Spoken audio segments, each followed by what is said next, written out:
जनगणना के लिए अगर कोई भी सरकारी अधिकारी आपके घर पे आए तो आप दरवाज़ा मत खोलिएगा। जी हाँ, ये मैं इसीलिए कह रही हूँ क्योंकि बहुत सारी चीज़ें ऐसी हो रही हैं कि अब लोग स्कैम कर रहे हैं इसी सेंसस की प्रक्रिया के जरिए। 1 अप्रैल से गवर्नमेंट ऑफिशियल्स आपके घर पर आ रहे होंगे, आपसे तरह तरह के सवाल पूछ रहे होंगे। वो सब तो ठीक है क्योंकि देश में जनगणना होनी है, सेंसस होना है, लेकिन इसी का फायदा उठा के स्कैमर्स आपके दरवाजे तक पहुंच जा रहे हैं। आपसे कुछ ऐसी डिटेल्स पूछ ले रहे हैं जो आपको नहीं बतानी। अगर आपने बताई तो हो सकता है आपके बैंक से पैसा ही गायब हो जाए या फिर कोई आपके पर्सनल इन्फॉर्मेशन भी लीक हो जाए।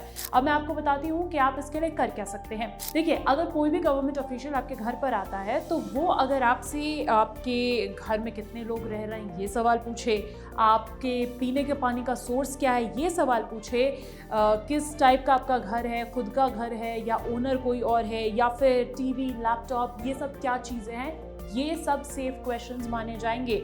लेकिन अगर कोई आपसे ये पूछ रहा है कि आप अपना बैंक अकाउंट का नंबर दे दीजिए या फिर आधार या पैन कार्ड की डिटेल्स दे दीजिए, या उस टाइम पे कोई ओटीपी अगर आपसे मांग रहा है, तो आप सतर्क हो जाइएगा क्योंकि इसका सेंसस से, जनगणना की इंफॉर्मेशन से कोई भी लेना देना नहीं है। स्कैमर्स यहाँ तक कि एक ऐप भी सरकारी ऐप के नाम पे आपसे डाउनलोड करवा सकते हैं। वो ऐसा करवा रहे हैं और उसके बाद कुछ उस ऐप को डाउनलोड करने में ओटीपी आता है, वो आपसे मांगेंगे, आप उनसे डालेंगे और आपका सारा डेटा उनके पास ट्रांसफर हो जाएगा। ये एक्सेसिबिलिटी उनके पास जब आएगी तो आपके बैंक अकाउंट पे आपकी मेहनत की कमाई पर खतरा मंडरा सकता है।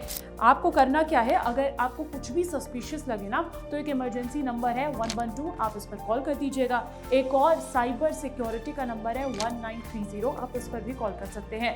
सेंसस है, हम सबके लिए बेहतरी के लिए होता है, सरकार अपने स्तर पर इसे कर रही है, लेकिन जनगणना की इस पूरी आड़ में आप किसी स्कैम का शिकार मत हो जाइएगा, इस बात का ध्यान रखिए।